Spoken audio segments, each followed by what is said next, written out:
సిద్దిపేట అబ్బాయి మూవీస్లోకి రావడం ఎలా జరిగింది?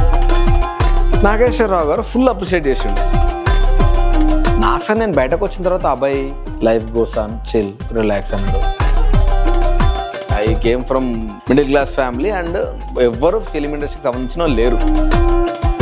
సినిమా ఇండస్ట్రీ అంటే పెళ్ళి అవ్వదు ఇది ఇదని నాకేమీ నచ్చట్లేదు. నేను చదివిన చదువుకి నాకు ఏది రాదు కూడా. బిగ్ బాస్ని తిట్టడం అనేది పాయింటే కదండి. ఈవెన్ విజయ్ దేవరకొండ కూడా నీకు బిగ్ బాస్ అనేది యాక్టింగ్ ప్లాట్ఫామ్ కాదు, నీ టాలెంట్ చూపించుకునే ప్లాట్ఫామ్ కాదు. Bigg Boss is a reality show. జనరల్గా మనల్ని నెగిటివిటీ ఎక్కువ అట్రాక్ట్ చేస్తుంది. అట్లా నేను పెళ్లి చూపులనే సినిమా సెలెక్ట్ అయినా. రెడ్ కార్డ్ ఇచ్చినంత క్రైమ్ అయితే అది కాదు. నేను ఎప్పటికైనా చెప్తా, 100% చెప్తా.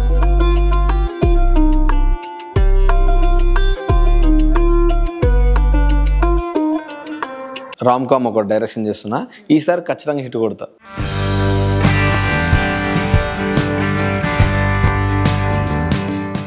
ఎక్కడో సిద్దిపేటలో పుట్టి పెళ్లి చూపులు మూవీతో తన కెరీర్ని స్టార్ట్ చేసి 2-3 సినిమాలు డైరెక్ట్ చేసి బిగ్ బాస్ని పొట్టు తిట్టి మీమ్స్లో ఫేమస్ అయిన అభయ్ నవీన్ ఈరోజు మన గెస్ట్గా వచ్చారు. ఆయన అడిగి ఆయన గురించి బోల్డ్ అని విషయాలు తెలుసుకుందాం. హలో అభయ్ గారు. హలో అండి. Hi. How are you? Super. మీరు? I'm good. సిద్దిపేట అబ్బాయి మూవీస్లోకి రావడం ఎలా జరిగిందంటే ఆ స్టెప్ ఎలా తీసుకున్నారు మూవీస్లోకి రావడం? నేను కూడా అసలు ఎక్స్పెక్ట్ చేయలేదు. సిద్దిపేట నుంచి హైదరాబాద్కి వచ్చిన ఇంటర్మీడియట్ అండ్ దెన్ బీటెక్లో జాయిన్ అయినా. బట్ ఎందుకో నాకు డిస్కనెక్ట్ అయిపోయినా బీటెక్లో. ఎక్కువ క్లాసులు బంకులు కొట్టడం ఇవన్నీ చేస్తూ ఉంటుండే. ఎందుకంటే ఈ సబ్జెక్టులు నచ్చక ఏవేవో ఉంటుండే, అన్నీ నచ్చకపోయేటి. ఈ గ్యాప్లో మా ఫ్రెండ్ వాళ్ళు ఏం చేశారంటే కాలేజ్ యాన్యువల్ డేకి డ్యాన్స్ చేయడము ఇట్లాంటి ప్రోగ్రామ్స్ చేయడానికి అటెండెన్స్ పర్మిషన్ ఇస్తున్నారు. సో నేను క్లాసులు బంక్ కొడితే అటు వెళ్తే నాకు పర్మిషన్ దొరుకుతుంది, అటెండెన్స్ కూడా వస్తుంది అన్న ఉద్దేశంలో నేను కూడా డ్యాన్స్ చేస్తారని మా ఫ్రెండ్ వాళ్ళతో వెళ్ళిన తర్వాత మా పక్క బ్రాంచ్ అతను ఏంద్రా నువ్వు కూడా డ్యాన్స్ చేస్తావా, అందరు డ్యాన్సర్లు అయిపోతున్నారు అన్నట్టు ఏదో కొంచెం సెటరికల్గా సర్కాస్టిక్గా అన్నాడు. అది నాకు చాలా ఈగో తీసుకున్నాను. నేను వీడు అన్నందుకన్నా డ్యాన్స్ చేయాలరా అని చెప్పేసి అప్పుడు ఫస్ట్ తీసుకొని ఫస్ట్ ఇయర్ ఏదో చేసినా, ఏదో వెనకాల నిల్చొని ఏదో డ్యాన్స్ చేసినా. బట్ నాకు సమ్హౌ సాటిస్ఫాక్షన్ లేదు. నేను ముందు చేయాలనుకుంటున్నా, వీళ్ళు నన్ను వెనకాల పడేస్తున్నారు అని. దెన్ సెకండ్ ఇయర్కి వచ్చి ఇట్లా కాదు నేనే లీడ్ తీసుకొని ఏమన్నా చేయాలి అని అనుకొని ఏదైనా స్కిట్ రాసి పర్ఫామ్ చేద్దాం కదా అని నేను మళ్ళీ చెప్పిన. ఓకే. సో దట్ ఏంటంటే డ్యాన్స్కి సపరేట్ టైం తీసుకోవచ్చు, స్కిట్కి సపరేట్ టైం తీసుకోవచ్చు, చాలా అటెండెన్స్ దొరుకుతుంది మనకు అనుకొని రాసిన. ఎప్పుడైతే స్కిట్ పర్ఫామ్ చేసి అప్పుడు నేను ఏంటంటే నా క్లాస్మేట్స్ అయితే నా మాట వినరు కాబట్టి నేనేం చేసినా నా జూనియర్లను పెట్టుకున్నా. వాళ్ళైతే నేను చెప్పింది చేస్తారా. సో నేను చెప్పింది చేయించుకొని చేసినప్పుడు ఫుల్ నవ్విరు జనాలు, దారుణంగా నవ్విరు. ఫుల్ హిట్ అయింది. అది ఒకటే స్కిట్ మొత్తం కాలేజ్లో చేసింది నేనే. అది కూడా అప్పుడు నాకు ఎక్కడో రైటింగ్ పైన లేకపోతే అరే నా కామెడీ టైమింగ్ పైన నాకు చిన్న ఇంట్రెస్ట్ పెరిగింది. అక్కడ నాకు స్లోగా గుంజేసింది సినిమా సైడ్. ఈ గ్యాప్లో ఈ ఆడిషన్స్ ఏమన్నా వచ్చినా కూడా నేను ఫొటోస్ పంపించడము ఇట్లాంటివి చేస్తుండే. బట్ అంత ప్రాపర్ మొబైల్స్ మన దగ్గర లేవు కాబట్టి ఏవో మన దగ్గర ఏముంటే పంపిస్తుండే. సో యాక్టింగ్ వీడియోస్ ఇవన్నీ అడిగేటోళ్ళు. మీరు యాక్టింగ్ స్టార్ట్ చేసి డైరెక్షన్ సైడ్ ఎలా వెళ్ళాలనిపించింది, అంటే దానిపైన ఇంట్రెస్ట్ ఎలా వచ్చింది? ఇదే. సో ఇప్పుడు ఇది ఎట్లయితే స్టార్ట్ చేసినో అన్ని బీజం ఇప్పుడు స్కిట్లు వేసుకుంటూ వచ్చిందా. దెన్ ఆ తర్వాత ఎట్లనన్నా సినిమాల్లోకి వెళ్దామని అంటే ఫస్ట్ టీవీ సైడ్ వెళ్దాము, స్లోగా సినిమాల్లోకి వెళ్ళొచ్చని యాంకరింగ్ చేద్దామని అనుకునేది. బీటెక్ అయిపోయిన తర్వాత నాకు ఏవీ నచ్చట్లేదు, నేను చదివిన చదువుకి నాకు ఏది రాదు కూడా. అసలు కంప్యూటర్ జీరో. అసలు వన్స్ నాకు ఏదైనా సబ్జెక్ట్ ఇంట్రెస్ట్ లేదంటే నువ్వు ఎంత చెప్పినా రాదు. నాకు సబ్జెక్ట్ అది నచ్చిందంటే అసలు నేను క్లాస్లో చదవాల్సిన అవసరం కూడా లేదు, ప్రిపేర్ అవ్వాల్సిన అవసరం కూడా లేదు. సో నాకు ఆ రెండు ఉంటాయి. సో వర్కౌట్ అయితే లేదని ఎక్కడో స్టార్ మాల్లో ఇక్కడ నాకు మా టీవీలో ఎక్కడో చూసిన, నాకు గుర్తు రావట్లే కానీ స్టార్ మా కాదు ఏదో ఛానల్లో యాంకరింగ్ కావాలంటే పలానా లొకేషన్కి రండి అని మన యాడ్స్ అప్పుడు కింద వచ్చేటి స్క్రోలింగ్లో. ఆ నంబర్ తెలుసుకొని ఫోన్ చేస్తే వాడు దిల్సునార్కి రమ్మన్నాడు. పోతే 30,000 డబ్బులు కట్టమన్నాడు. దేవుని దేవల నాకు డబ్బు లేకపోవడం అనేది చాలా హెల్ప్ అయింది. అప్పుడు ఉండుంటే కట్టడమేమో. మిడిల్ క్లాస్ ఫ్యామిలీ అవ్వడం వల్ల అడగలేము, ఇంట్లో అడితే తిడతారు కాబట్టి నేను అడగలేదు. ఆ తర్వాత అది ఫేక్ అని ఆబ్వియస్లీ నా లైఫ్ ఎక్స్పీరియన్స్ తెలిసిపోయింది. సో ఇంకా అది అయిపోయిన తర్వాత నెక్స్ట్ ఏం చేద్దామని ఆలోచిస్తూ ఉన్నా. ఆ తర్వాత ఐసిఐసి బ్యాంక్లో జాబ్ ఆపర్చునిటీ ఏదో వస్తే అది మ్యాథ్స్ బ్యాంకింగ్ అంటే కొంచెం సిమిలరే, అట్లీస్ట్ క్యాలిక్యులేషన్ రిలేటెడ్ ఏదో ఉంటుంది అన్న ఒక దాంట్లో ఇమ్మీడియట్లీ బ్యాంక్ ఎగ్జామ్ రాసిన, జాబ్ వచ్చింది, జాబ్ చేసిన 2 years. ఈ జాబ్ చేస్తున్నప్పుడు కూడా నాకు ఒక్క పాయింట్ ఏంటంటే బేసిక్గా నాకు ఉన్నది చుట్టుపక్కల జనాలు ఉంటే నవ్విస్తా వాళ్ళని, అది నాకున్న అలవాటు. నాకు ఇట్లా డల్గా ఉంటే నాకు నచ్చదు. సో అది ఏదైతే చేస్తున్నప్పుడో మా మేనేజర్ కూడా అరే నువ్వు సినిమాలో ట్రై చేయొచ్చు కదా అన్నాడు. సో ఎప్పుడో బీటెక్లో వదిలేసింది, మళ్ళీ ఒక అది ఇచ్చినట్టు అనిపించింది నాకు. అరే నాకు ఇంకోరికి కూడా అనిపిస్తుంది అంటే మనకి ఏదో ఉంది కదా అని. But end of the day మనకు సోర్స్ లేదు, రూట్ లేదు. I came from middle class family and ఎవ్వరు ఫిలిం ఇండస్ట్రీకి సంబంధించిన వాళ్ళు లేరు. దాంట్లో మా నాన్న టీచరు. సో ఇంకా అడగాలంటే కూడా భయం. మా నాన్న చాలా భయం, నాకు ఎంత ఇష్టమో అంత భయం. సో నేనేం అడగలేను ఆయన. సో ఇది వర్కౌట్ కాదని నేను మెంటల్గా నాకు నేను సర్ది చెప్పుకున్నా. ఫుల్ వర్క్ చేసిన నేను, నాకు రేటింగ్ 3 ఇచ్చిర్రు. నా ఈగో ఘోరంగా హర్ట్ అయింది. నేను ఇంత వర్క్ చేస్తూ ఉంటే నాకేంటంటే ఉన్న 2 yearsలో అన్ని డిపార్ట్మెంట్స్లో వర్క్స్ నేర్చుకుంటూ వచ్చిన కొంచెంగా నాదే కాకుండా. సో దట్ మనకేంది ఎండ్ ఆఫ్ ద డే ఏముంది, మనకి ప్రమోషన్ వచ్చి ప్రోగ్రెస్ అయితే లైఫ్ మంచిదే కదా. నాకు ఆయన ఇవ్వలేదు దేవుని దయ వల్ల. నాకు చాలా ఈగో హర్ట్ అయిపోయి ఓవర్ నైట్ రిజైన్ చేసి వచ్చేసిన. 3 months నోటీస్ పీరియడ్ సర్వ్ చేయాలి మీరు, ఇట్లయితే కష్టం ఏమంటే చెయ్యను. నేను ఇంత కష్టపడితే నాకు మీరు రేటింగ్ ఇవ్వనప్పుడు నేను ఎందుకు చేయాలా, చెయ్యను. సో నాకు మీ సాటిస్ఫాక్షన్ కోసం నేను చెయ్య. సర్టిఫికెట్లు ఇయ్యరా ఇవ్వకండి. నేను పోయే ఫీల్డ్కి అప్పటికి కూడా నేను ఫిక్స్ కాలే, కానీ నేను పోయే ఫీల్డ్కి నాకు మీకు సర్టిఫికేట్ అవసరం లేదు, నాకు ఈ జాబ్ ఎక్స్పీరియన్స్ అవసరం లేదు, ఏమైనా వేసుకుంటాను బయటకు వచ్చేసిన. హెడ్ ఆఫీస్ నుంచి ఫోన్ వచ్చింది, సార్ నేను ఫిక్స్ అప్ అయిపోయినా మైండ్లో. సో ఇట్లా ఈ హైరార్కీతో చేస్తే నచ్చదు నాకు. ఈ వాడు 4 years నుంచి ఉన్నాడు, 5 years నుంచి ఉన్నాడు, నాకు సంబంధం లేదు. నా వర్క్కి నాకు సరైన అది రాలేదు, సో నేను చేయట్లేదని ఫిక్స్ అప్ అయిపోయినా. రిజైన్ చేసిన. ఇప్పుడు ఇంట్లో తెలియదు ఏం చేయాలనో. స్లోగా యాక్టింగ్ నేర్చుకోవడానికి యాక్టింగ్ దాంట్లో జాయిన్ అయ్యి చేస్తూ ఉన్నా. బట్ ఇంట్లో చెప్పాలి కదా నేను జాబ్ చేయట్లేదు. స్లోగా ఏంటంటే నాకు చిన్నప్పటి నుంచి ఒక అలవాటు పెయింటింగ్ వేయడం. అది ఒక్కటి మా నాన్న ఎంకరేజ్ చేస్తుండే. సో నేను యానిమేషన్ కోర్స్ నేర్చుకుంటున్నాను, అబద్ధం చెప్పిన. ఓకే సరే నేర్చుకోరా. సో నాకు పెయింటింగ్ ఇష్టం కాబట్టి సో మేబీ అట్లా వెళ్తుండేమో వీడు అనుకున్నాడు. ఒక స్టేజ్ వచ్చింది అన్నపూర్ణలో అక్కినేని నాగేశ్వరరావు గారి ముందు మేము స్కిట్ పర్ఫామ్ చేసినాం. నాగేశ్వరరావు గారు ఫుల్ అప్రిషియేట్ చేసిండు, నా పర్ఫార్మెన్స్ బాగా నచ్చి నన్ను అప్రిషియేట్ చేసిండు. లేదు కాదు, అది గార్ధబాండం అని తనికెల బర్ని గారు రాశారు. ఆ ప్లేని మేము చేసినాం. సో నా పర్ఫార్మెన్స్ బాగా నచ్చి అప్రిషియేట్ చేసిండు. అది వీడియో రికార్డ్ అయింది. నేను ఎగ్జైట్మెంట్లో అది ఇంటికి తీసుకెళ్లి చూపించిన. అంత బాగానే ఉన్నది కానీ నువ్వు అసలు యాక్టింగ్ ఎందుకు చేసినావు అని అడిగిన మా డాడీ. అడిగితే యానిమేషన్ చేస్తున్నప్పుడు ఇవన్నీ నేర్చుకుంటాము, మాకు ఎక్స్ప్రెషన్స్ అవన్నీ తెలియాలి కానీ ఎట్లా మేనేజ్ చేసిన. అంటే వాళ్ళు ఓకే అన్నట్టే ఉన్నారు. బట్ సూన్ దాని తర్వాత ఏంటంటే నాకు కొంచెం అంత పెద్ద లెజెండ్ ముందట నిల్చొని ఆయన బాగా చేసినారు అన్నదే ఫుల్ ఎనర్జీ. నేను ధనాధన ఆడిషన్స్ ఇవ్వడం స్టార్ట్ చేసిన. ఒక 2 సినిమాల్లో సెలెక్ట్ అయిపోయినా. ఇప్పుడు ఇది ఖచ్చితంగా చెప్పాల్సిన విషయం. సో చెప్పిన. మా నాన్న అసలు ఏమైతుంది లైఫ్లో కరెక్ట్ చెప్పు నాకు అని అన్నప్పుడు, లేదు డాడీ నాకు ఇట్లా జరిగింది, ఇది మీకు చెప్పలేని మొత్తం చెప్పిన మా డాడీకి. మా డాడీ బాగా తిడతాడు, మా మమ్మీ సపోర్ట్ చేస్తుందేమో అని నేను అనుకున్నా. రివర్స్ అయింది. సినిమా ఇండస్ట్రీ అంటే పెళ్ళి అవ్వదు ఇది ఇదని మా మమ్మీ స్టార్ట్ చేసింది బేసిక్ ఇవి. మమ్మీని పక్కన పెట్టాను, నువ్వు ఆగు మమ్మీ కొద్దిసేపు అని. మా డాడీ ఒకటే మాట అన్నాడు, నేను బిలో పావర్టీ నుంచి వచ్చిన, నాకున్న సిచ్యువేషన్లో నేను ఇంట్లోంచి ఇది కాదు అని చెప్పేసి, మేము గౌడ్స్, మా తాత వాళ్ళంతా కళ్ళు అవన్నీ చేస్తుండే. సో నేను అది చేస్తూనే నేను ఇంకా కొంచెం ఎక్కువ డబ్బులు సంపాదించాలి, మంచి గవర్నమెంట్ జాబ్ వస్తే సెటిల్ అయిపోతాను, అట్లీస్ట్ నా ఫ్యూచర్ బాగుంటుంది నా ఉద్దేశంలో నేను రిస్క్ చేసి అక్కడి నుంచి నేను సిద్దిపేట రావడం అనేది నా లైఫ్లో నేను చేసిన పెద్ద స్టెప్ ఆ టైంలో. సో ఇప్పుడు నువ్వు కూడా అట్లా రిస్క్ చేస్తున్నావు. సో నేను రిస్క్ చేస్తున్నైతే నేను నీకు ఇంట్రెస్ట్ ఉందా, నీకు నమ్మకం ఉందా అంటే నాకు ఉంది డాడీ అంటే, సరే ఒక 2-3 ఏళ్ళు ట్రై చేయి. సో నాకు అక్కడ ఇట్లా మా నాన్న అసలు ఒరిజినల్ అప్పుడు తెలిసింది నాకు. అంటే భయంగా ఎంత ఉంచినా ఆయన మన స్టాండర్డ్స్ మంచిగా ఉండాలి అని చెప్పేసి, లేకపోతే మనం మంచిగా పెరగాలనే చేసింది తప్ప కానీ నన్ను ఎప్పుడు రిస్ట్రిక్ట్ చేయాలనుకోలే. అప్పుడు నాకు క్లియర్ పిక్చర్ అర్థమైంది అన్నట్టు. లక్కీలీ అదే టైంలో నేను ఏం చేసినా, ఏ ఆడిషన్స్కి వెళ్తున్నా కూడా ఇవి అడుగుతున్నారు అందరూ, ఏవి పోర్ట్ఫోలియో ఏం లేవు. సో నేనేం చేసిన, ఏదో ఒకటి చేయాలి ఇప్పుడు మళ్ళీ ఐడెంటిటీ కోసం. అప్పుడు డబ్ స్మాష్ అని కొత్తగా యాప్ వచ్చింది.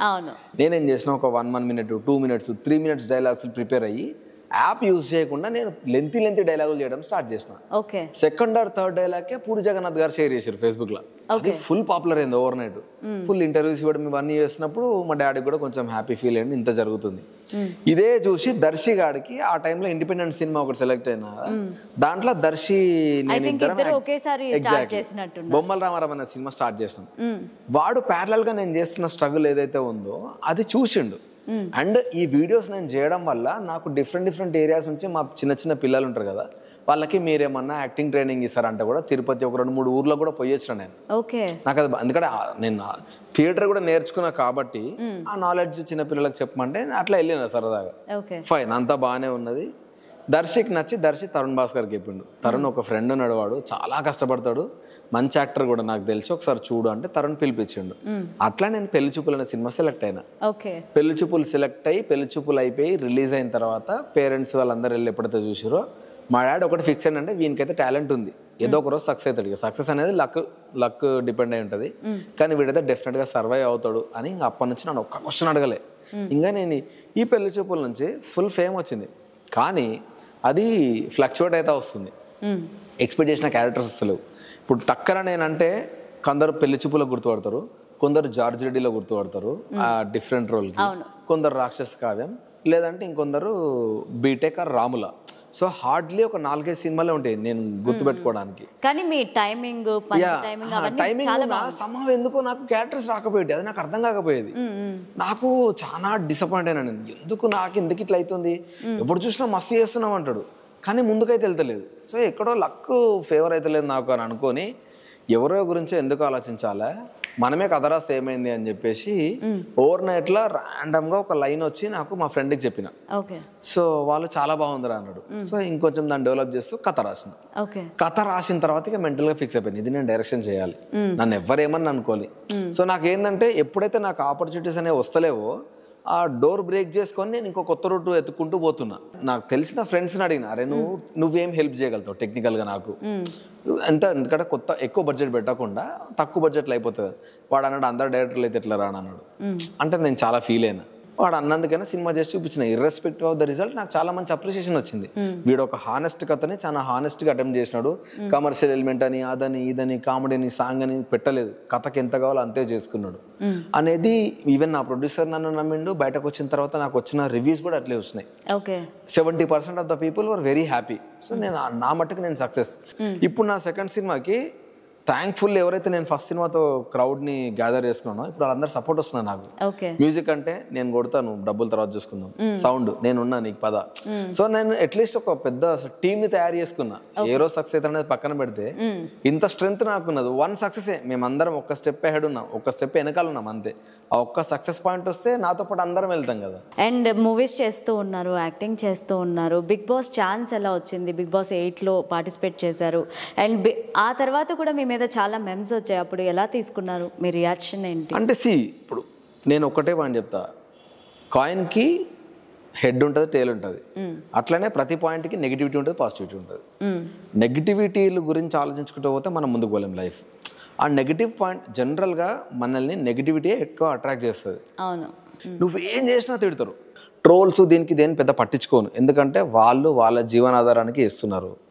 దానివల్ల నాకు కూడా ట్రోలింగ్ కూడా ఏంటంటే వాళ్ళ కామన్ సెన్స్ని బట్టి ఉంటుంది.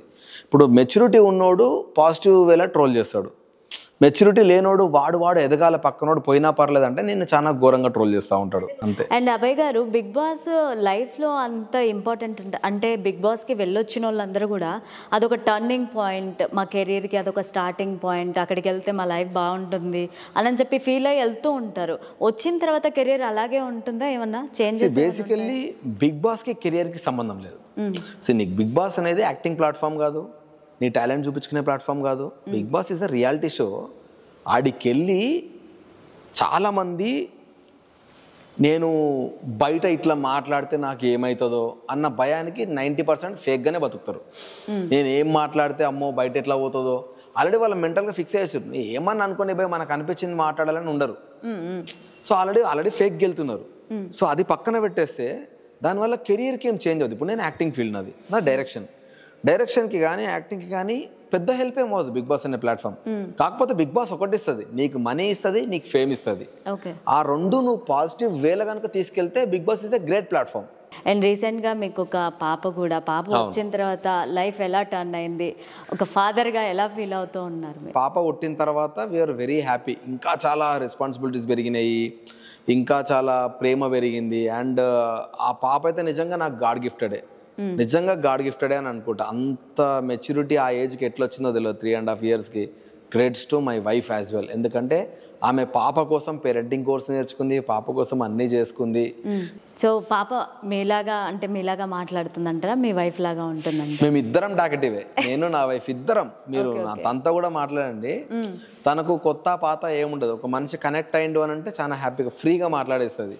సో మా ఇద్దరులాగానే ఫుల్ మాట్లాడుతుంది. ఓకే. సో మీరు మూవీస్లోకి యాక్టింగ్ ఇంట్రెస్ట్ ఉండి వచ్చారు కదా, సో మీకు తగ్గ రోల్సే వచ్చాయి అనుకుంటున్నారా, ఇంకా ఏమన్నా ట్రై చేస్తూ ఉన్నారా? నాకు తగ్గ రోల్స్ వచ్చినాయి, కాకపోతే ఎక్కువ నెంబర్ ఆఫ్ రోల్స్ రాలేదు. అంటే సంహం ఎక్కడో అరే ఈ మనిషి ఉన్నాడు కదా అన్నది. అంటే ఇప్పుడు సడన్ కలిసి ప్రూవ్ చేసుకోవడానికి మీరేం చేస్తున్నారు ఇప్పుడు? మళ్ళీ ఇంకో ఫిలిం డైరెక్షన్ చేస్తున్నా. ఓకే. రామ్ కామ్ ఒక డైరెక్షన్ చేస్తున్నా. ఈసారి ఖచ్చితంగా హిట్ కొడతా, కన్ఫర్మ్.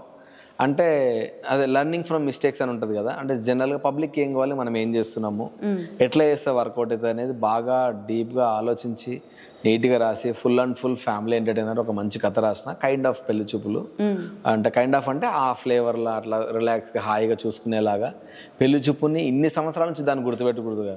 నా సినిమా చూసిన ఒక 1 year గుర్తుపెట్టుకున్నా చాలు. సో అందులో మీద ఒక డైలాగ్ ఉంటుంది, డ్రంకర్స్ రా మీరు. విజయ్ దేవరకొండ గారికి జాబ్ వచ్చింది, పైసలు వచ్చినాయి అనగానే వెళ్ళిపోతా ఉంటే బ్లడీ డ్రంకర్డ్ ఫెలోస్ అని చెప్పి అంట. అది బాగా పాపులర్ అయింది నిజంగా. పెళ్లి చూపులు మాత్రం అంటే ఆర్టిస్ట్లా కొన్ని ఉంటాయి కదా. సో నాకు ఎప్పుడో లైఫ్ టైంలో పెళ్లి చూపులు, జార్జ్ రెడ్డి అండ్ రాక్షస కావ్యం, ఈ 3 ఉండిపోతాయి. 3 డిఫరెంట్ రోల్స్ నేను చేసినాయి. యాజ్ అన్ యాక్టర్గా ఐఎమ్ వెరీ సాటిస్ఫైడ్. కాకపోతే ఇంకా బాగా రావాలి అని. సో ఇది చేస్తున్నా. దాంతోపాటు 2 సినిమాలు యాక్ట్ చేస్తున్నా. ప్రియదర్శి హీరో ఒక ఫిలింలో చేస్తున్నా. చాలా రోజుల తర్వాత వాళ్ళతో మళ్ళీ స్క్రీన్ షేర్ చేసుకున్నా. ఐఎమ్ వెరీ హ్యాపీ, ఎక్సైటెడ్ ఉన్నా నేను. చాలా మంచి బాండింగ్. ఎందుకంటే పెళ్లి చూపుల తర్వాత మేమిద్దరం కలిసి మళ్ళీ ఏదో సినిమా చేసినాం, సందీప్ కిషన్ గారితో ఒక సినిమా చేసినాం మేమిద్దరం కలిసి. ఆ తర్వాత మళ్ళీ మేము యాక్ట్ చేయలేదు.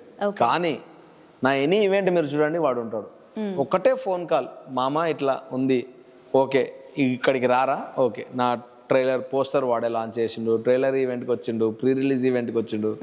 అంటే ఐఎమ్ వెరీ ఫార్చునేట్, నాకు దర్శి, రాహుల్, తరుణ్ ఇలాంటి ఫ్రెండ్స్ ఉండడం. ఈవెన్ విజయ్ దేవరకొండ కూడా ఇట్లా ఉంది విజయ్ నాకు అని అంటే హెల్ప్ చేయడానికి ఫస్ట్ ఉంటాడు. ఏముందరా చెప్పు చేసేద్దామని అంటాడు. సో నాకు ఇంకా అంటే నాకు అడగాలంటే నాకు కొంచెం మొహమాటం, కానీ నేను ఎప్పుడు అడిగినా వీళ్ళు నా చుట్టుపక్కల ఉన్న అంటే వీళ్ళందరూ ఫేమస్ కాబట్టి వీళ్ళు చెప్తున్నా. ఇంకా స్ట్రగ్లర్స్ చాలా మంది ఉన్నారు నా వెనకాల. సో ఐఎమ్ వెరీ ఫార్చునేట్ అట్లాంటి ఫ్రెండ్స్ ఉండడం కూడా. ఎందుకంటే రాహుల్ రిఫర్ చేస్తేనే నేను సమ్మోహనం చేసిన, విజయ్ రిఫర్ చేస్తేనే గీతా గోవిందం చేసిన. వాళ్ళకి అవసరం లేదు కానీ చేసినారు. సో అట్లా దర్శి నాకు ఎవ్రీ టైం ఏది అడిగినా నాకు సపోర్టివ్గా ఉంటాడు. సో తరుణ్ కూడా ఎప్పుడు నేను ఏం అడిగినా అట్లీస్ట్ మనోడు రాలేకపోతే ఒక వీడియో అయినా పంపిస్తాను నా గురించి. సో ఆ విషయం మట్టుకి నేను చాలా చాలా హ్యాపీ. అండ్ మీరు ఎందుకని అంటే మీరు డైరెక్టర్ల దగ్గరికి వెళ్ళి అప్రోచ్ అయ్యి అడుగుతారా ఛాన్స్ కావాలని, లేకపోతే వాళ్ళు అడిగితేనే చేద్దాము అన్నట్లు ఉన్నారా? బేసిక్గా నా డ్రాబ్యాక్, నా మిస్టేక్ సెకండ్ నాకు మొహమాటం ఫస్ట్ థింగ్. నేను నా సైడ్ నుంచి నేనేమైనా హెల్ప్ చేయాలి, అదే ఉండకూడదు అంటారు కదా. ఇప్పుడు నా సైడ్ నేనేమైనా హెల్ప్ చేయాలంటే మాత్రం నేను రెడీగా ఉంటా చేయడానికి. హానెస్ట్లీ నేను అడిగుంటే పెళ్లి చూపుల తర్వాత నేను వెళ్ళుంటే మేబీ చాలా క్యారెక్టర్స్ వచ్చేటేమో. నాకు ఏమనుకుంటారు అన్న ఒకటి ఉండిపోతుంది, వాళ్ళు ఏమనుకుంటారో. ఈవెన్ నాకు తరుణ్ అడగాలంటేనే మొహమాటం ఉంటుంది. అంటే ఇన్ని ఇయర్స్ యాక్టింగ్ చేసినా కూడా ఆ మొహమాటం అనేది అది పోతలేదు, అది ఎందుకో పోతలేదు. సో నేను దాని నుంచి నేను ఎట్లాగా అడగలేను. సో నేనన్నా డైరెక్షన్ చేస్తాము అని, అది కూడా ఒక one of the reason. But ఇప్పుడు మాట్లాడుతున్నా. ఇప్పుడు నేను ఇంతకుముందు నేను వర్క్ చేసిన మేనేజర్స్ తోటి ఏంటన్న పరిస్థితి అంటే, అన్న ఏంది మళ్ళీ మీరు యాక్ట్ చేస్తున్నారా, డైరెక్షన్ చేస్తున్నా విన్నాం కదా అంటే, లేదన్న యాక్టింగ్ చేస్తున్నా నేను అని చెప్పేసి చెప్పడం. తెలంగాణ నేటివిటీకి సంబంధించి మీ లాంగ్వేజ్ కి సంబంధించి చాలా మూవీస్ వచ్చాయి. మీరు ట్రై చేసి ఉంటే నాకు మీరు ప్రతి దాంట్లో ఉండే వాళ్ళేమో అనిపించింది. Maybe definitely. నాకు నేను అడగపోవడానికి ఒక రీజన్ ఉంది. నాకు మొహమాటం ఒక రీజన్ అయితే, రెండోది నేను సూట్ అనుకుంటే వాళ్ళే అడుగుతారు కదా, నేను అడగడం వల్ల వాళ్ళు మొహమాటానికి ఇచ్చి ఆ రోల్కి నేను సెట్ కాకపోతే ఎట్లా అన్న ఒకటి, అంటే ఓవర్ థింకింగ్. బేసిక్గా ఆ ఓవర్ థింకింగ్ అనేది నేను స్టాప్ చేసిన from the past 1 year. Over thinking వదిలేసి ఫస్ట్ అడుగుదాం. మనకు ఇప్పుడు మనమేందో మనం ప్రూవ్ చేసుకోకపోతే నాకే అనిపించింది కరెక్టే, నేను డైరెక్షన్కి వచ్చిన ఎవడైనా ఎందుకు అనుకుంటాడు నేను యాక్టింగ్ చేస్తున్నా అని చెప్పేసి నేను చెప్పాలి కదా అని అనుకోనే ఐ స్టార్టెడ్ టెల్లింగ్ ఇట్. అంటే ఏ ప్లాట్ఫామ్లో ఉన్నాయి కమింగ్ బిగ్ బాస్ నుంచి ప్రతి ప్లాట్ఫామ్కి వచ్చి నేను యాక్ట్ చేస్తున్నా అని చెప్తున్నాను. ఎందుకంటే చెప్పకపోతే పాపం వాళ్ళు కూడా ఏం చేయలేరు. సో నా సైడ్ నుంచి ఆ మేజర్ మిస్టేక్ ఏదైతే ఉందో దాన్ని ఓవర్కమ్ చేసి ఇప్పుడు అందరితో మాట్లాడడం స్టార్ట్ చేస్తున్నా. ఓకే. అండ్ రియాలిటీ షోస్లో పాల్గొంటూ ఉన్నారు కదా, సో దానికి and me acting, me direction, దాని మొత్తానికి బ్యాలెన్స్ ఎలా చేస్తున్నారు? బ్యాలెన్సింగ్ నాకు ఎంత ఎక్కువ వర్క్ ఉంటే అంత హ్యాపీగా ఉంటా. ఓకే. వర్క్ లేకపోతే నాకు పిచ్చిలేస్తుంది. ఉండదు వర్క్ లేదనుకో, గంటకి వెళ్ళి చాయ్ పెట్టుకొని తాగుతూ ఉంటా. ఓకే. టీ బాగా తాగుతా నేను. సో వర్క్ ఉంటే నాకు హ్యాపీ అనిపిస్తుంది. రియాలిటీ షో, ఎస్పెషల్లీ ఈ రీసెంట్ రియాలిటీ షో నేను కమిట్ అవ్వడానికి మేజర్ థింగ్ ఏంటంటే, ఈ 5 years ఆఫ్ మ్యారేజ్ లైఫ్లో కెరియర్ గురించి నేను ఎక్కువ ఆలోచిస్తూ చాలా తక్కువ టైం నా వైఫ్తో స్పెండ్ చేసిన. అంటే ఏంటంటే రైటింగ్ అనుకోండి, దానికి ఒక పర్టికులర్ టైం ఉండదు, డైరెక్షన్, యాక్టింగ్ దేనికి టైం ఉండదు. సో నేను ఎందుకో టైం ఇవ్వలేకపోయినా. సో ఎప్పుడైతే ఓంకార్ అన్న వైఫ్ అండ్ హస్బెండ్ కలిసి ఈ రీసెంట్ డేస్లో అసలు అంటే ఈ జనరేషన్లో కలిసి ఉండలేకపోతున్నారా, because of work pressure, financial pressures, different jobs అవ్వడం వల్ల ఉండలేకపోతున్నారు. సో మీరు కలిసి ఒక డే అంతా ఉంటారు, ఆలోచించుకోండి అన్నప్పుడు నేను ఒక్క సెకండ్ ఆలోచించలేదు, నేను చేస్తా అన్నా అని చెప్పి వెళ్ళిపోయాను. ఎందుకంటే అండ్ ఆ డెసిషన్ కరెక్ట్ అని కూడా హ్యాపీ అనిపించింది. ఎందుకంటే పొద్దున 10కి వెళ్తున్నాం, క్యారవాన్లో మేము ఇద్దరమే ఉంటాం, మేకప్ వేసుకునేటప్పుడు మాట్లాడుకుంటాం, తినేటప్పుడు కలిసి తింటున్నాం, చాలా టైం దొరుకుతుంది. ఎంత టైం దొరుకుతుంది అంటే నెక్స్ట్ డే షూట్ లేదనుకో, ఇక ఇమ్మీడియట్లీ ఇట్లా మిస్సింగ్ అవుతున్న ఫీలింగ్ వస్తుంది, అబ్బా అనిపిస్తుంది. సో అట్లా ఈ షో వల్ల ఇంకెక్కువ క్లోజ్ అయినాం మేమిద్దరం. అంటే ఎక్కువసేపు జనరల్గా మనం ఎవరితో క్లోజ్ అవుతాం, డే మొత్తం ఎవరితో స్పెండ్ చేస్తే వాళ్ళతో క్లోజ్ అవుతాం, ఎందుకంటే ఎక్కువ వాటితో షేర్ చేసుకుంటాం కాబట్టి. ఇప్పుడు నేను షేర్ చేసుకునే పోర్షన్ అంతా నా వైఫ్తో చేసుకుంటున్నా. సో అట్లా ఇంకా ఎక్కువ క్లోజ్ అయిపోయినాం. ఓకే. అండ్ బిగ్ బాస్ తర్వాత మీ కెరియర్లో పర్టికులర్గా చెప్పాలంటే ఏం చేంజ్ అయింది? అంటే హౌస్లో మీరు బయట ఉన్నట్టే లోపల కూడా ఉన్నారా? చాలా మందికి తెలియదు లోపల ఏం జరుగుతుంది, అంటే ఎగ్జాక్ట్లీ కెమెరా వెనకాల ఏం జరుగుతుంది ఎవరికి తెలియదు. అలాంటి ఫన్నీ థింగ్ ఏదైనా జరిగిందా? ఏదైనా షేర్ చేస్తారా? ఎక్కడ? బిగ్ బాస్ హౌస్లో మీరు. ఫన్నీ థింగ్ అంటే ఒకటి చెప్తా. బిగ్ బాస్లో ఏమైందంటే, మాకు ఒక పర్టికులర్ టైంలో ఏదన్నా టెక్నికల్ ఇష్యూ వచ్చింది అనుకోండి, మాకు బ్రేక్ ఇస్తారు. బ్రేక్ ఇస్తే మనం ఫ్రీగా మాట్లాడుకోలేం. ఏదన్నా హీరో గురించి మాట్లాడాలన్నా, అంటే మనకు నచ్చిన ఫేవరెట్ రూల్స్ ఉంటాయి, నీకు నచ్చిన ఫేవరెట్ హీరో గురించి, పొలిటీషియన్ గురించి, మతం గురించి, ఇట్లా కొన్ని ఉంటాయి. వాటి దేని గురించి మీరు మాట్లాడుకోకూడదు, ఎందుకంటే ప్రతిదీ రికార్డ్ అవుతుంది కాబట్టి, అది అందరు చూస్తారు కాబట్టి. సో ఆయనతో మేము ఏం చేసినాము, ఆ పర్టికులర్ ఫేజ్ ఏదైతే ఉంటుందో ఆ గ్యాప్లో మాకు బ్రేక్ ఉంటుంది. జనరల్లీ మేము లైట్స్ ఆన్ అయినంటే లైట్ బంద్ అయ్యే వరకు మేము నిద్రపోకూడదు. సో ఏం చేసినాము, నిఖిల్ నేను ఇక మేము ఏదో మాట్లాడదాం అనుకుంటాము, మైక్ మైక్ మైక్ అనుకొని వెళ్ళిపోతున్నాడు. సో అప్పుడు ఒకసారి బ్రేక్ దొరికింది, అమ్మయ్యా అని మొత్తం మైక్ అంతా తీసి పక్కన పెట్టి ఫుల్ ఫ్రీగా ఇష్టం వచ్చినట్టు మాట్లాడుకున్నాం. ఇక చాలా రిలాక్స్గా, అంటే out of Bigg Boss show చాలా మాట్లాడుకున్నాం అన్నట్టు. ఒక స్టోరీ నరేట్ చేసిన వాడికి మొత్తం సోనియా, నేను, నిఖిల్ ముగ్గురం కూర్చున్నాము. ఆ వచ్చి కథ తింటా ఉంది, మొత్తం నరేట్ చేస్తాను, చేద్దామమ్మ ఇదంతా మాట్లాడుతున్నప్పుడు ఈ మినిట్లో బిగ్ బాస్ ఇదంతా అబ్జర్వ్ చేశారు. మేబీ అబ్బాయి మాట్లాడిన చాలు మైక్ వేసుకోవాలి, ఇదంతా ఇంటూ రాజేంద్ర బాబు వీళ్ళు అనుకున్నా, కానీ చూసిర్రు అంతే, మైక్ లేదు కాబట్టి అని తీసుకొని మళ్ళీ మైక్ వేసుకొని వెళ్ళిపోయాను. ఇట్లా చిన్న చిన్న ఇన్సిడెంట్స్ ఉంటాయి ఫన్నీవి. దీంట్లో ఇంకా దారుణమైన విషయం ఏంటంటే, బ్రేక్లో మనం నిద్రపోయినా కూడా వాళ్ళు ఏమన్నారు. అంటే బ్రేక్ అంటే ఏదైనా టెక్నికల్ ఎర్రర్ వస్తేనే బ్రేక్ మనకి, లేదంటే డే మొత్తంలో అసలు బ్రేక్ ఉండదు. ఇఫ్ ఏదైనా టెక్నికల్ ఎర్రర్ వస్తే వాళ్ళు వర్క్ చేసుకోవాలి కదా, అప్పుడు మనల్ని వదిలేస్తారు. ఒక హాఫ్ అన్ అవర్ అంతకంటే ఎక్కువ ఉండదు. ఈ దీంట్లో మేము మైకులు తీసేసినందుకు నేను బయటకు వచ్చిన తర్వాత నెక్స్ట్ వీక్లో ఓమన్నా ఎవరినో నామినేట్ చేసిండంట. అది ఇంకా ఫన్నీ, అది అసలు బ్రేక్లా ఇట్లా జరుగుతాయి. సో ఇట్లా ఉంటాయి. అంటే కొందరు ఏంటంటే నామినేషన్ పాయింట్లు ఎత్తుకుంటారు పాపం, వాళ్ళకు కూడా ఏంటంటే చాలా. బిగ్ బాస్ సీజన్ 8 ముందు వరకు, అంటే 7 వరకు కూడా మీలాగా బిగ్ బాస్ ని ఎవరు తిట్టలేదని చెప్పి కూడా మేమ్స్ అన్ని చూసాం. సో ఎందుకని అలా తిట్టాల్సి వచ్చింది? ఇది అదే ఐ మీన్ పర్సెప్షన్, అంటే పాయింట్ చూపించిన విధానం రాంగ్ చేసినారు. కానీ బిగ్ బాస్ ని తిట్టడం అనేది పాయింటే కదా అక్కడ. నేను బిగ్ బాస్ ని తిట్టలేదు, వాళ్ళకి రాంగ్ అర్థమైందో మీమర్స్ అట్లా వేసారో తెలియదు, కానీ నాకు ప్రాసెస్ నచ్చలేదు. ఇప్పుడు ఎప్పుడైనా నేను ఒక ప్లాట్ఫామ్కి వచ్చిన, పబ్లిక్ ప్లాట్ఫామ్కి. సో నాకు పబ్లిక్ ప్లాట్ఫామ్కి వచ్చినప్పుడు ఇద్దరు మనుషులు జెన్యున్గా ప్రాబ్లమ్స్ వచ్చి గొడవ పడితే పర్లేదు, కానీ వాళ్ళు గొడవ పడేలాగా ప్రాబ్లమ్స్ క్రియేట్ అయినాయి అనుకో, నాకు నచ్చదు. అంటే ఒక ప్రొవోక్ చేస్తున్న ఫీలింగ్ వస్తుంది. అదే గేమ్ కదా, నేను అదే చెప్తున్నా, నాకు ప్రొవోక్ చేసిన ఫీలింగ్ వస్తుంది. గేమ్ ఎట్లా అంటే, గేమ్ నీకు సిచ్యువేషన్స్ క్రియేట్ అవ్వాలా, కానీ నిన్ను ప్రొవోక్ చేయకూడదు. మీరు ఇంత ముందులా కొట్లాడుకుంటలేరు, మీరు ఇంత ముందులా మాడతలేరు, రసపట్టు లేదు, ఇటు రసవత్తరంగా సాగట్లేదు, ఇట్లాంటివి అన్నప్పుడు నచ్చలేదు. సో అది నాకు నచ్చలేదు. అంటే ఇప్పుడు ఒక నేషనల్ ప్లాట్ఫామ్లో ఉన్నప్పుడు చెప్పకూడదు కదా అని. బట్ నేను చెప్పిన కదా, కాయిన్కి 2 సైడ్లు ఉన్నప్పుడు నాది ఇది. ఇప్పుడు మీరేమన్నా other side of the coin ఉన్నారు, అది గేమ్ కదా అన్నారు. So I'm not blaming anybody. ఆ పర్టికులర్ మూమెంట్లో నాకు నచ్చినప్పుడు I can't stop my self from expressing. అది తప్పు కావచ్చు, కరెక్ట్ కావచ్చు, ఏమన్నా కావచ్చు, దాని కాన్సిక్వెన్సెస్ నేనే ఫేస్ చేసా.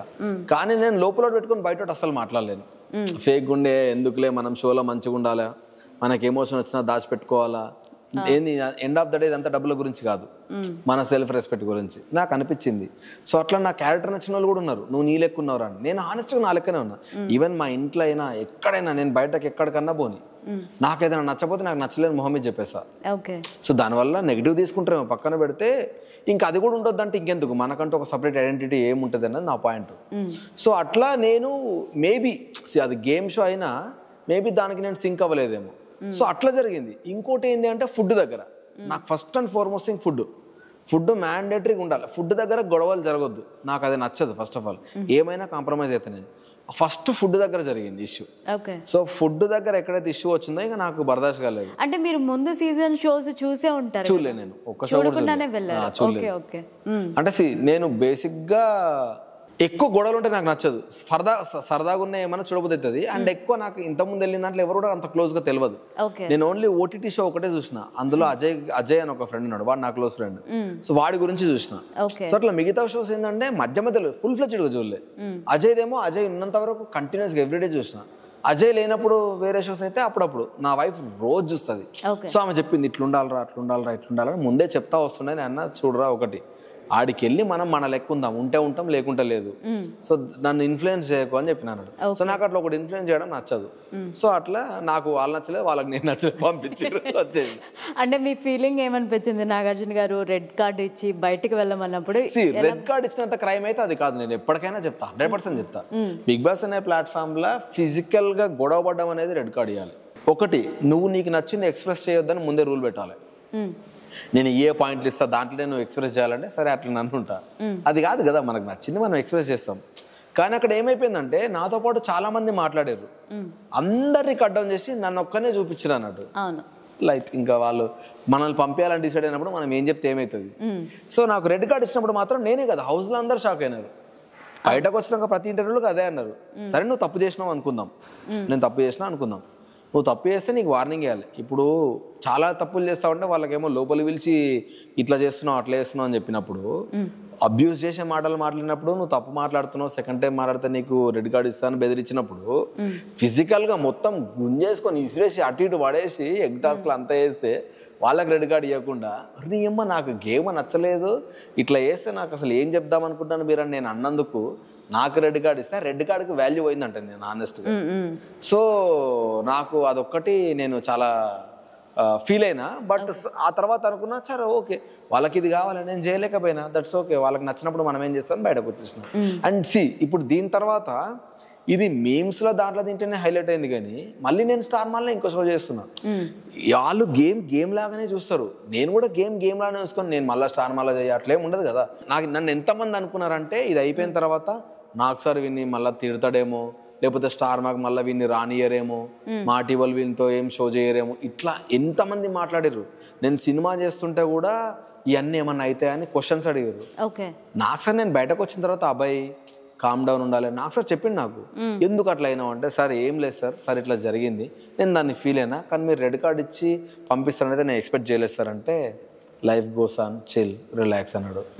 అదే హాట్స్టార్ వాళ్ళు ఎవరైతే షో కండక్ట్ చేస్తున్నారో వాళ్ళు పిలిచి మాట్లాడినారు. ఏమైందంటే నేను చెప్పిన సార్ నాకు ఫుడ్ దగ్గర నచ్చదు, సో ఫుడ్ దగ్గర నేను టంగ్ స్లిప్ అయినా, అది స్లిప్ అయితే పోతా వస్తుంది, ఎందుకంటే నాకు సిచ్యువేషన్స్ అట్లా క్రియేట్ అయినాయి అండ్ నాతో పాటు అందరూ మాట్లాడుతున్నారు, కానీ మీరు మాత్రం నాయా చూపించినారంటే ఇట్స్ ఓకే లైట్ తీసుకో. సో వాళ్ళు కూడా వదిలేసినారు.